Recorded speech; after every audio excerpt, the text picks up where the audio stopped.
Hi, I'm Redale Holiday coming to you from Corvallis, Oregon in the bountiful Willamette Valley. Welcome to my show, Valley Views, a forum for sharing relevant topics relating to people and issues in the Willamette region. Okay.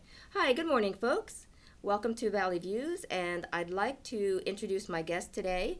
It is Ashley Chavez, the director of the Corvallis-Benton County Public Library. Good morning, Ashley. Good morning. Thanks for having me. Absolutely. Well, Ashley, how long have you been with the library? Well, not that long, actually. I've been here since May 2017. Very new. Yeah, and new to Oregon, too. Oh, okay. Where are you from? Do you mind? Most recently, I lived in San Antonio, Texas for 3 years. Oh, okay. Very good. I hear that's a very nice town with don't they have the gondolas and the everything? Riverwalk. Yes, Yeah. it's beautiful. Oh, very cool. Well, what do you like about being here, for one thing, being the director here? I love being here. It's like a dream job. I think the thing that I like the most is that the community values the library so much. You know, it's one of those places you come here, you talk to people about the library, and the first thing you hear is it's the jewel of Corvallis. You know, I love our library. And so having that overwhelming community support just makes my job so satisfying. Yes, and it does get heavy use here. It is really a well-utilized facility and open on Sundays. I remember when I first moved here, I think it did not have Sunday hours, but now it does in this past couple of years. That's right. The Sunday hours are levy supported right now. Again, it goes back to that supportive community. They're willing to pay additional taxes in order to have the library open 7 days a week. So, yeah, absolutely very heavily used. We have about 1,600 people a day visit the library. Very nice. And would you talk a little bit about the importance of libraries? What would you say to someone that asks, well, what does the library do for me? Yeah, absolutely. I really think in terms of importance of libraries, they're the great equalizer. You know, the library is truly for everyone. We're inclusive, a safe space where we're, fighting for access for people and trying to feed their passions. So no matter what you're trying to do in life, the library has something for you and is there for you. But absolutely, I think these days we really need that equalizer where there's an institution that is here to help everyone. Yes. And so we do that through a whole variety of ways, through our programming, through our collection, and just through our staff. Yeah, I'd have to agree with you there. The people who have been listening to me, they know, sometimes I've talked about my story, and I grew up in a very rural community. It was in southern New Jersey, which sometimes shocks people because they think New Jersey is made up of fine refineries. But in the South, there's farmland, and that's where I grew up, and we did not have a lot of money. And I got my first library card when I was 5 years old.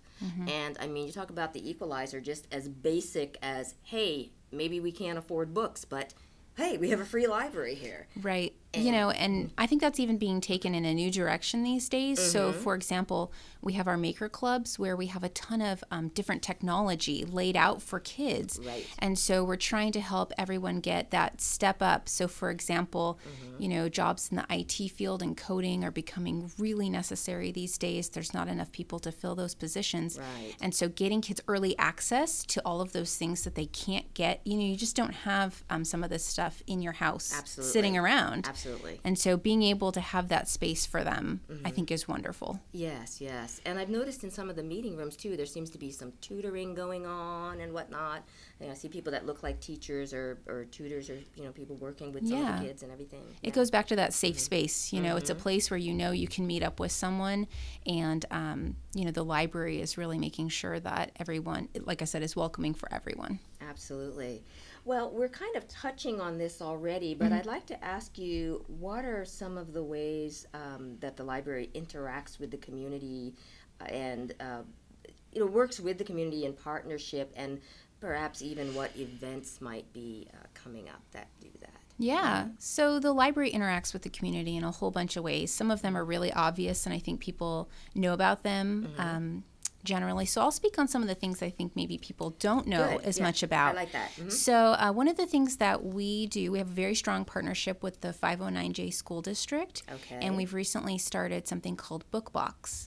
And we did a pilot program last year, and this year we've expanded it to all the schools. And basically what that does is teachers can sign up and say, yes, my classroom would like to receive a box of books every month. Nice. And those books are actually curated based on what the teacher says they're learning about, based on the grade level, Nice. all of those things. And that's typically something a teacher does on their weekend. They come to the library, they spend a lot of time putting together a list, they check all the books out on their own personal library card, Yes. and then they're responsible for them when Yes. they're just trying to help educate children. So that's something we've started doing where we actually deliver the materials.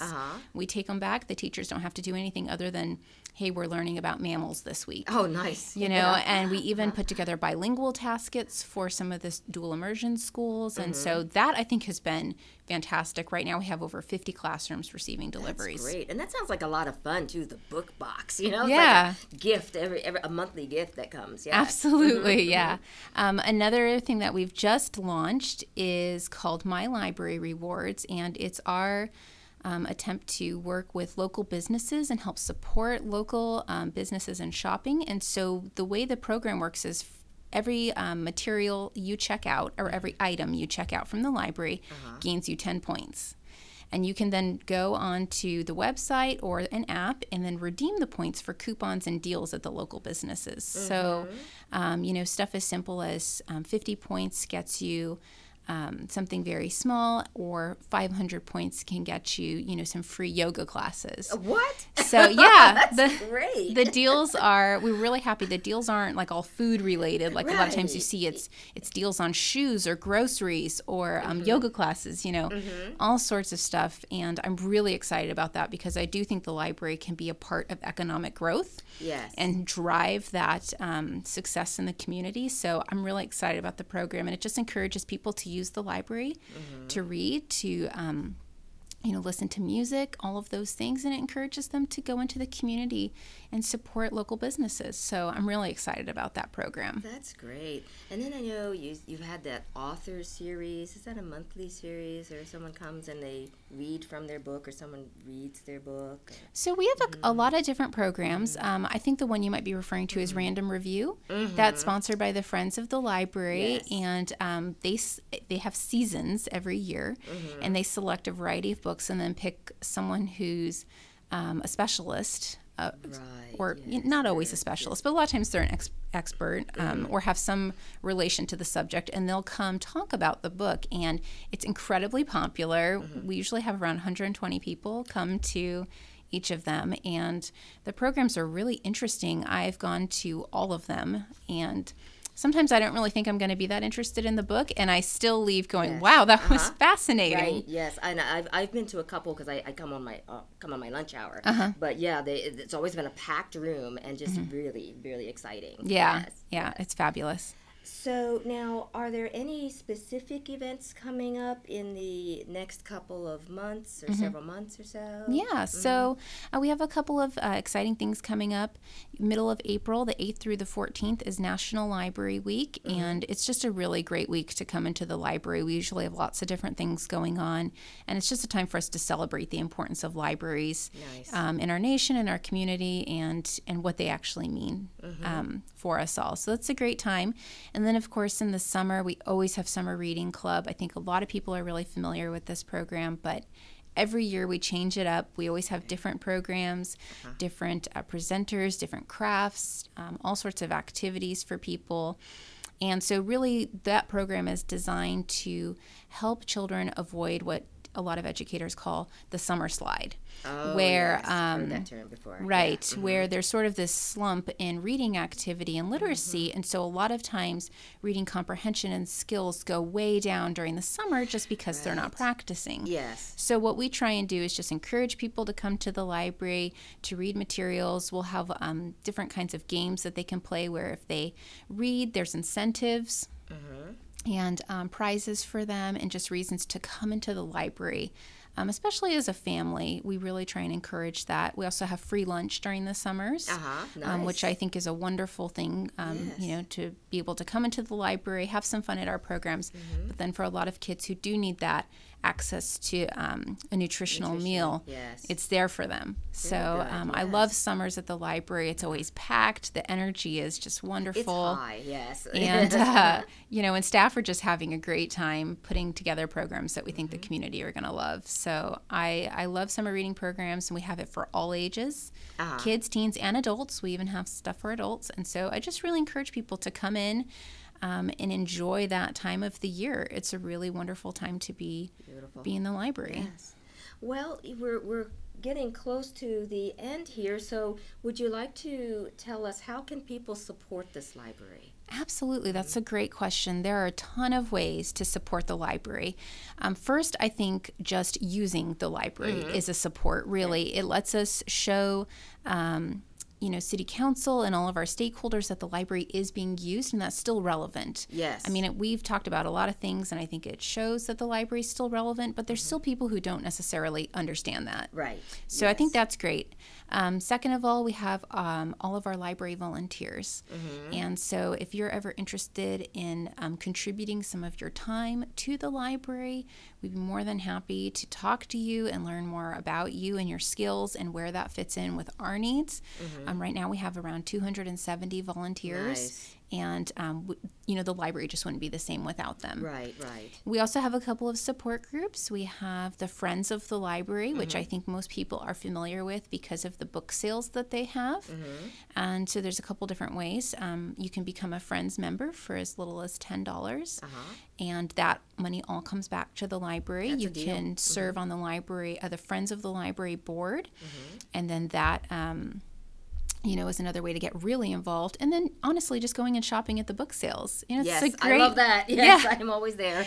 It's a great way to get some Yes. books for cheap, but then all that money's coming back and supporting the library. Yes. The Friends of the Library this last year provided $86,000 for us for our programming. Beautiful. That's So, nice. Yes. We couldn't do that without the Incredible. community. Yes, yes. And the last thing I'll mention is our Library Foundation group. They're there for the larger donations. Yes. If anyone is interested in if they're doing estate planning or looking at their trusts or looking at investments, anything like that, Excellent. the Friends of the the Library Foundation are there to help make that process really easy and support some of our larger donors and their desire to help the library. And so a lot of people have come and said, I'm interested in a larger donation. What could that look What can like? I do? And then Yes. we talk about what that actually could mean for the library. And that's very satisfying because you get to pick out a project and sort of see it happen and see this big impact in service, and that's really rewarding for people too. Yes. Well, I've certainly learned a lot today. I do use this library, and I love this library. In fact, usually when I've moved to a new place, the library card is usually the first or second thing I get. I get the voter registration card is first or second. Yep. The library card is right up there. Wonderful. Yeah, so glad to hear that. Yes. So thank you so much for being with us today, Ashley. Thanks It's been for a having pleasure. me. I appreciate it. Bye-bye now. Thank you. Bye.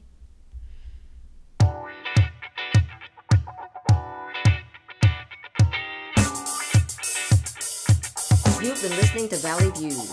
I'm your host, Dale Holliday, and I'd love to hear from you. Comments, questions, ideas for future topics, or other matters you would like explored. Email me at valleyviews@kbu.org. That's